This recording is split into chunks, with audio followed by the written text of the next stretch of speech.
Masechet Gitin, Daf Kav Gimel Amud Bet. On va commencer au tiers de la page. Amar Rabbi Hiya bar Abba, Amar Rabbi Yochanan. Ena Eved Naasa Shaliach lekabel get Isha miyad ba'ala lefi she'eno betorat Gitin vekiddushin. Toujours à propos de Shaliach Haget. Un homme peut répudier son épouse en donnant le guet à un Shaliach.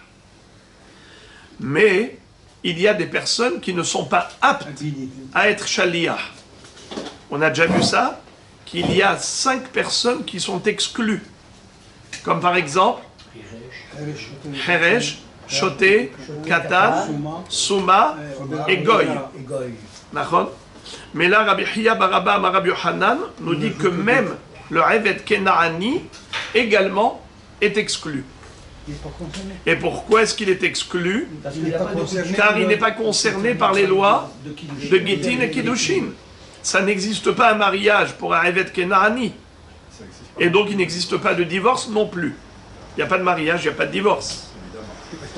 Et les relations qu'a le Eved Kenaani avec une Shifha Kenaanite, ça ne s'appelle pas un mariage. C'est comme des animaux. Il y a un mâle et une femelle. Comme on l'a déjà dit, que le Eved Kenaani a été comparé au Hamor, comme Abraham Avinu avait dit à Eliezer et Ishmaël, Shevu lachem po im Hamor, Am adome la Hamor. Car Eliezer était Eved Kenaani. Ishmaël était le fils de Hagar, une Shifha Mitzrit, que Paro avait donné comme cadeau à Sarah Imenu. Eh bien, étant donné que le mariage n'existe pas chez le Eved Kenaani, ainsi le divorce n'existe pas. Étant donné que le Eved Kenaani n'est pas concerné par les lois du mariage et du divorce, c'est la raison pour laquelle il ne peut pas servir de shaliach, de délégué. Il ne peut pas être délégué par le mari pour porter le guet à son épouse.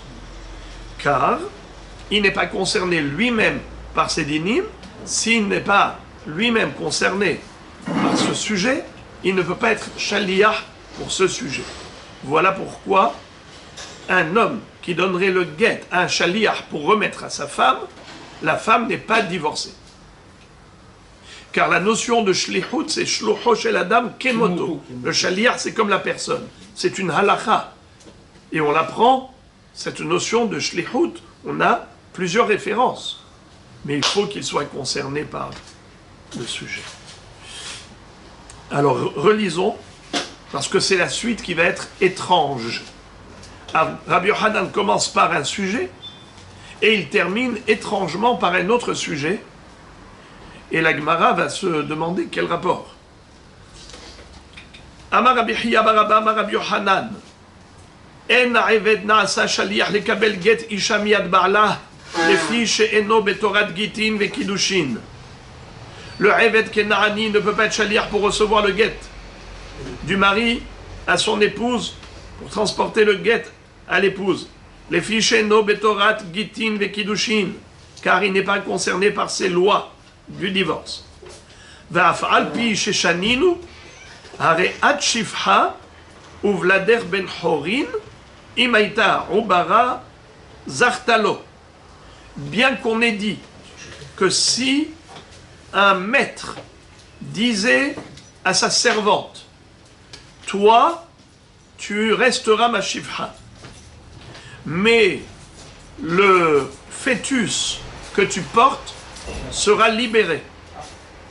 Eh bien, imaita ubara zartalo. Si elle était enceinte, en effet, le fœtus sera ben chorin. Il sera libéré. La mère restera servante et le fœtus sera libéré. Normalement, comme la mère, elle est shifha, donc le petit aussi est Eved Kenaani. C'est évident, n'est-ce pas? Mais s'il a décidé de libérer le fœtus, ça marche. Et il dit à la mère, toi tu restes mon esclave, mais ton fœtus sera libéré. Il est libre. Eh bien, Zartalo, ça veut dire en recevant le get shihrur pour son fœtus, ça marche. Elle a acquis le get shihrur au profit de son fœtus. La Gemara demande Maï imaïta ubara zartalo. Quel rapport entre le début des paroles de Rabbi Yochanan et la fin de ses paroles?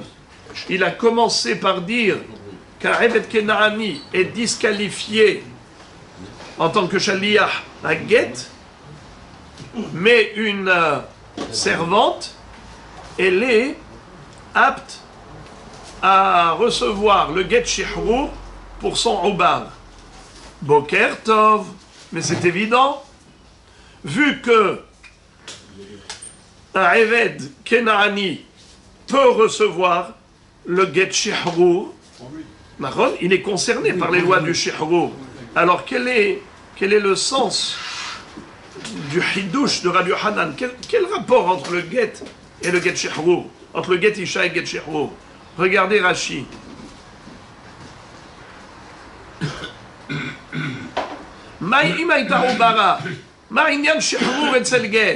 Quel rapport la libération d'un Eved Kenaani par rapport à un get isha? Et c'est le get isha. Des Kahamar, Afalpi, Sheshaninu. Havadai, Betorat Shihrurite. Bien qu'on ait dit qu'un Eved Kenaani peut être shaliach pour le get shihrur, mais il ne peut pas être shaliach pour le get isha. Todaraba. Quel rapport? Le get shihrur, il est concerné. Donc tu n'as pas besoin de me le dire. Mais le get isha, il n'est pas concerné, puisqu'il n'est pas concerné par le mariage, il n'est pas concerné par le divorce. Alors quel rapport entre les deux? Pourquoi Rabbi Yochanan les met en rapport? Alors, qui a Rav Shmuel Bar Yehuda Amar, Rabbi Yochanan Tarte Amar. Lorsque Rav Shmuel Bar Yehuda est venu d'Eretz Israël en Babylonie, il a expliqué au Beth Midrash que Rabbi Yochanan parlait de deux choses totalement distinctes. Voilà ce qu'il voulait dire. Nir'im advarim she'eved mekabel get la havero, miyad rabbo shel havero, avalo miyad rabbo shelo. C'est-à-dire, on a dit que, premièrement, que le Eved Kenaani ne peut pas servir de shaliach pour apporter le get à la femme. D'accord? Car il n'est pas concerné par la loi de Gidin Kiddushin. Ça, c'est une première halakha. Point final. Ça, c'est une première halakha qui n'a rien à voir avec la suite. Regardez Rashi. Rabbi Yochanan Tarte Amar. Rabbi Yochanan nous a enseigné deux choses. Hada Getisha. Premièrement, le din de Getisha. Comme quoi le Eved Kenaani est disqualifié. Ve'od Ahariti. Et encore une autre halakha. Ve'amilta Ahariti Ka'amar Afalpi. Ve'inu milta Ahariti nir'im advarim she'aven mekabel get shihrur lahavero. Ça veut dire qu'il manque ici, dans la fin des paroles de Rabbi Yochanan, il manque une parenthèse. Entre la première halakha, qui parle de divorce, et la deuxième halakha, qui parle de l'affranchissement d'un Eved Kenaani, de la libération d'un Eved Kenaani, entre les deux, il faut insérer une parenthèse. Voici ce que voulait dire Rabbi Yochanan. Primo, un Eved Kenaani ne peut pas être shaliach pour apporter le guet à la femme. Finish. Secondo, est-ce qu'un Eved Kenaani peut être shaliach pour apporter le guet à son ami? Il y a deux Eved Kenaani.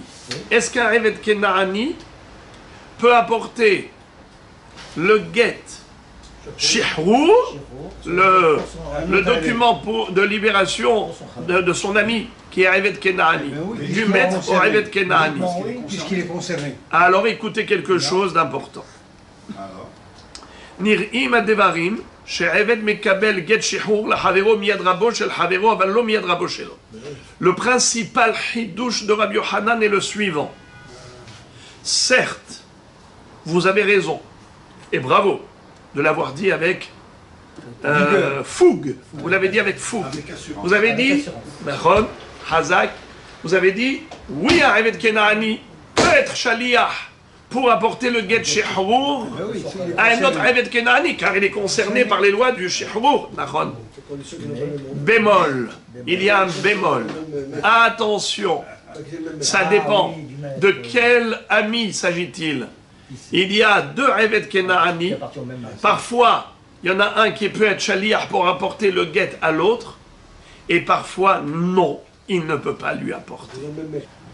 Le Hiddush de Rabbi Yochanan, nous dit la Gemara, le principal Hiddush, c'est que parfois, deux Avadim Kenaani, il y en a un qui peut être nommé Shaliach pour apporter le guet pour la libération de l'autre. Il donne le guet à l'autre et ainsi il est libéré.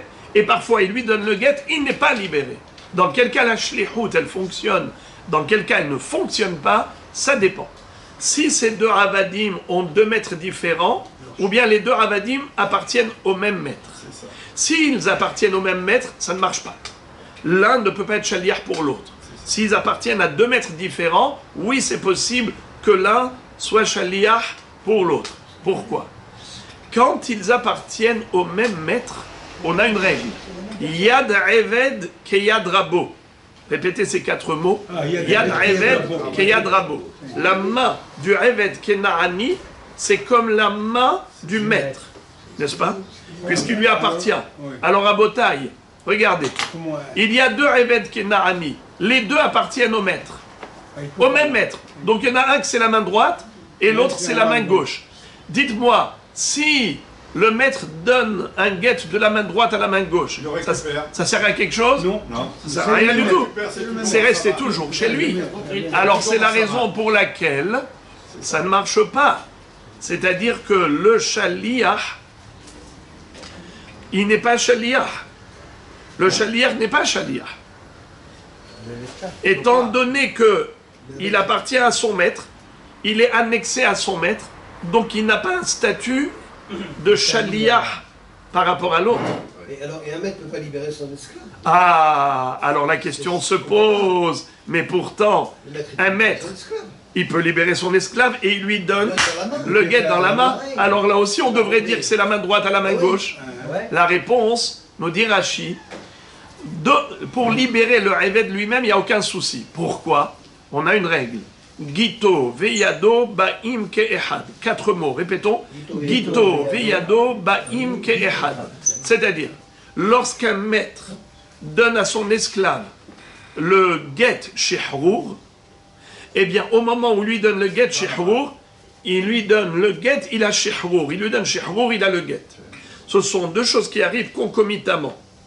Il lui donne la main pour recevoir le guet. C'est-à-dire que la main qui était jusqu'à présent le prolongement de la main du maître, et on a dit, mais de la main gauche à la main droite, il n'y a rien qui change, c'est vrai.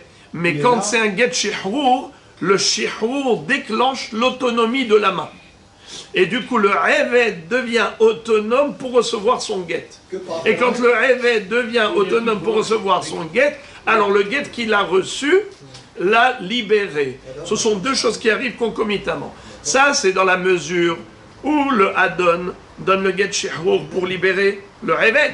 Donc il acquiert son autonomie et il se détache du maître pour acquérir le guet. Or, lorsque il ne le libère pas, il lui donne le guet pour donner à l'autre.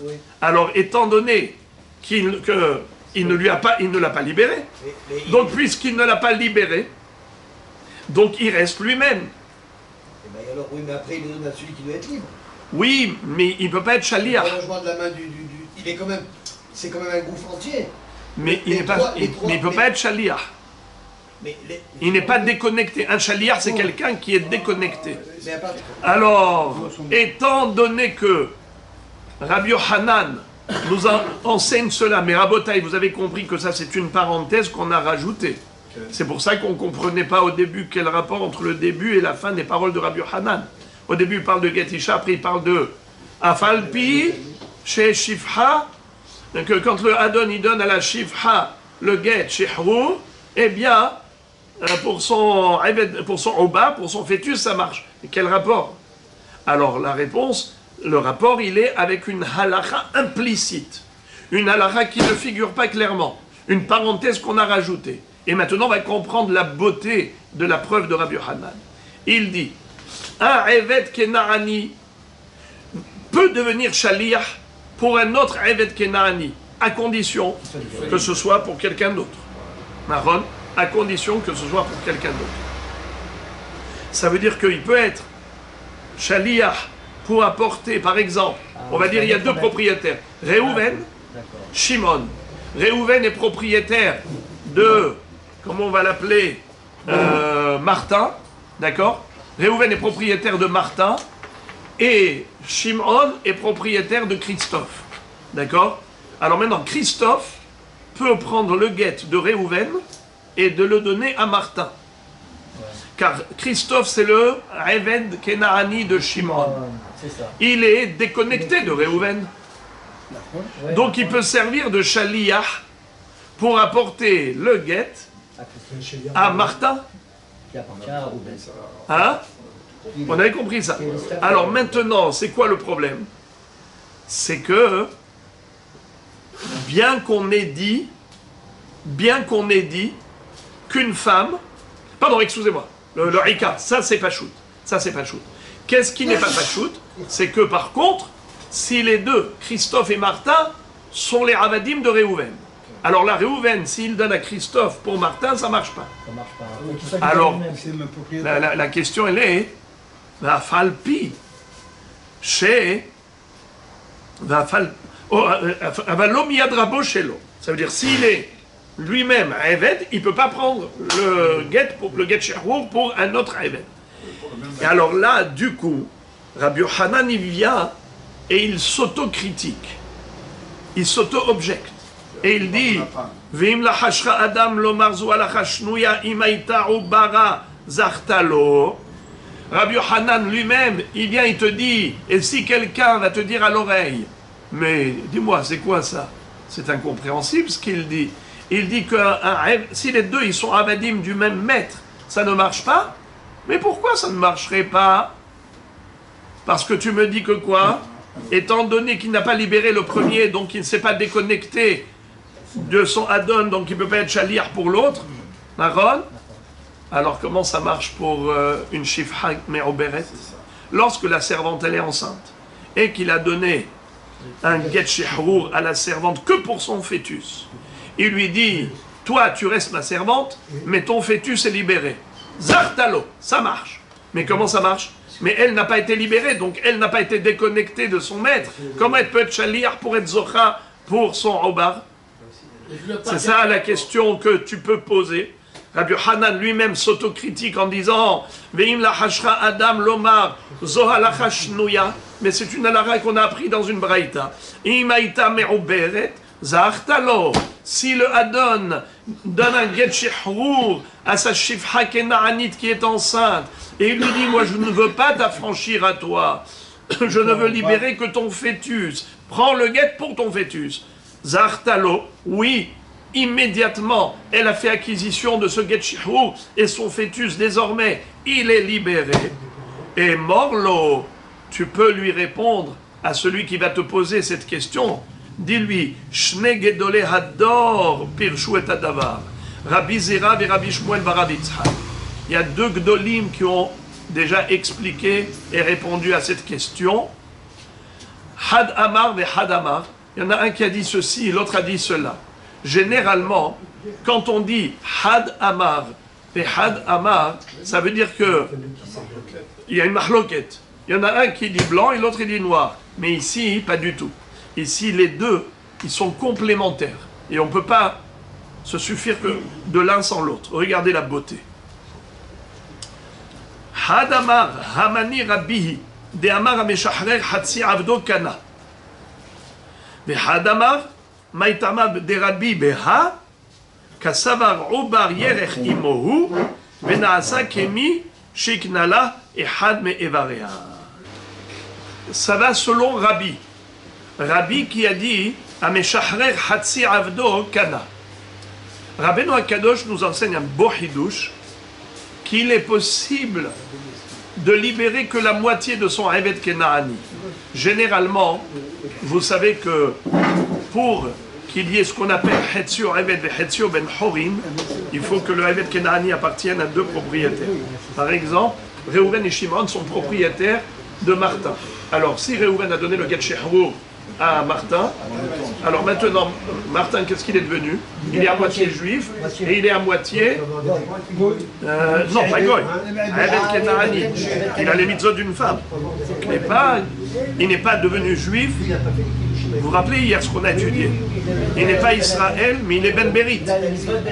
Mitzvot d'une femme. Donc il ne faut pas dire Goy. Alors, donc il est à moitié Eved Kenani, à moitié juif. Non, il est juif. Un juif à part entière. Oui. Il est à moitié juif et à moitié Eved Kenani. D'accord? En général, pour obtenir ce résultat, qu'est-ce qu'il faut? Il faut 2 maîtres. Associés. Réhouven et Shimon sont propriétaires de Martin. Alors il y en a un qui l'a libéré. Donc il a libéré les 50%. Ces 50% de Martin sont devenus juifs. Mais il est d'autre part, à 50%, qu'est-ce qu'il est? Eved Kenani de Shimon. Il le garde comme ça. D'accord? Alors, Rabotai, quelles sont les lois relatives à ce Eved Kenani? Que le propriétaire achète l'autre moitié pour le libérer. Il doit faire toutes les mitzvot comme un homme.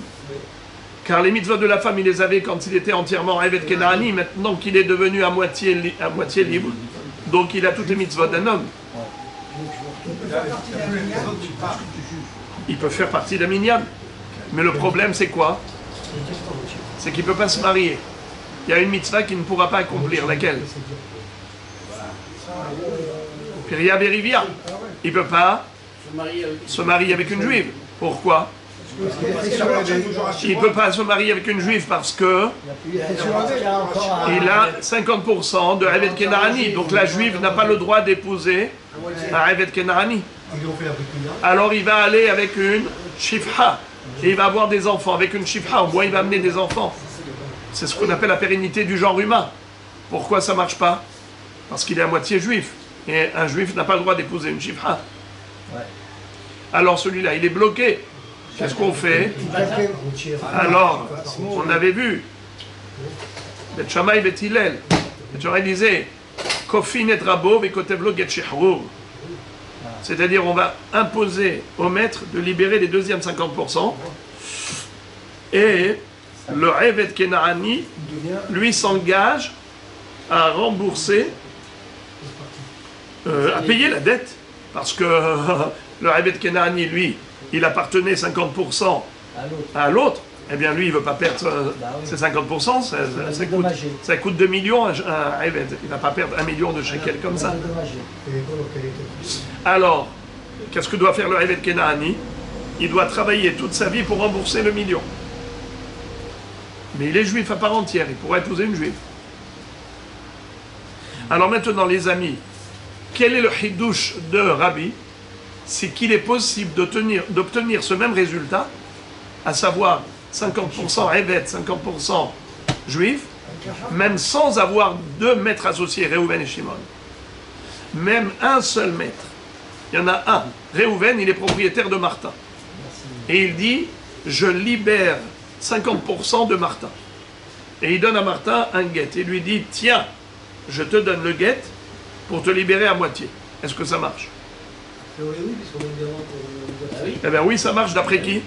D'après Rabbi, pas d'après Chachamim. D'après Rabbi, oui, ça marche. On peut être Meshachrer Hatsi Abdou. Alors maintenant, Maïtama de Rabbi Beha. Maintenant, comment ça se fait que pour la Ouberet, la mère Ouberet, la femme enceinte, ici il y a 2 êtres. Il y a la mère et il y a le petit. Comment est-ce que la mère peut prendre le guet Shehrour pour le petit? Mais on a déjà dit que quand on a 2 avadim qui appartiennent au même maître, on ne peut pas donner le guet à l'un pour l'autre. Alors comment on peut donner à la mère pour le petit? Et Rabbi, il dit on peut lui donner la moitié. Il libère la moitié du corps. La moitié. Alors il faut ici rajouter encore une nouvelle notion. Quel concept? Robar Yerech Imo. Répétons. Robar Yerech Imo. Le fœtus, c'est une partie de la mère. Qu'est-ce que ça veut dire? C'est comme la cuisse de la mère. Ça veut dire quoi? Partage la moitié. Ça veut dire que ce n'est pas 2 êtres différents. Il y a 2 conceptions. Il y a la conception qui dit que le fœtus, c'est un être à part entière. Donc la mère et le petit, c'est 2 êtres différents. Donc c'est comme 2 avadim qui appartiennent au même maître. il n'est pas possible de libérer le fœtus en donnant le guet à la mère. Car la mère c'est une chose, le petit c'est autre chose. Alors comment veux-tu que la mère soit shaliach pour libérer le fœtus? C'est impossible. Mais c'est quoi le hidouche ici? C'est de dire que Obar Yerechimo, que le fœtus n'est pas considéré comme un être à part entière. C'est comme la cuisse de sa mère. Et maintenant, d'après Rabbi, qu'est-ce qu'il disait? Qu'un Adon peut libérer la moitié de son Eved. Alors le fœtus, c'est la moitié de sa mère. Et donc il a donné le guet à la mère pour libérer son fœtus. Et ça marche. Mais ça marche que d'après Rabbi, qui dit que Meshahrech Hatzi Avdo Kana. D'après Hachamim, c'est sûr que ça ne marche pas. Et même d'après Rabbi, comment est-ce que ça peut marcher ici? Ce n'est que si on dit que Obar Yerechimo. Mais si tu dis que Obar Lav Yerechimo, eh bien, il ne peut pas. Même d'après Rabbi, ça ne marchera pas. Car c'est comme deux Avadim du même maître. Alors c'est ça ce que Rabbi Hanan vient de te dire. Tout ça, c'est des non-dits. Vous imaginez, Rabbi Hanan a dit quelque chose d'extrêmement succinct, et on a dû faire entrer déjà une parenthèse, et après la parenthèse, comme s'il y a une question implicite, et après il te donne la réponse à la question implicite. C'est quoi la réponse? Va falpi. C'est quoi va falpi? Bien qu'on ait dit que quelqu'un qui donne un get shehrour à sa servante qui est enceinte pour libérer le fœtus qui est en elle, et ça marche, ce n'est pas contradictoire avec ce que j'ai dit, que quelqu'un qui est propriétaire de deux avadim, et qu'il donne le guet à l'un pour libérer l'autre, il ne sera pas libéré. C'est comme la main droite à la main gauche, ça ne marche pas. Il n'y a pas ici de déconnexion du maître.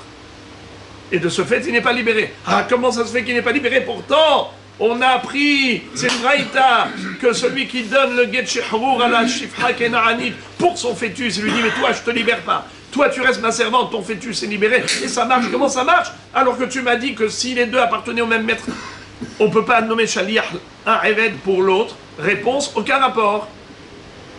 Réponse, Rabbeinu Kadosh. Lui, qu'est-ce qu'il dit, Rabbeinu Kadosh?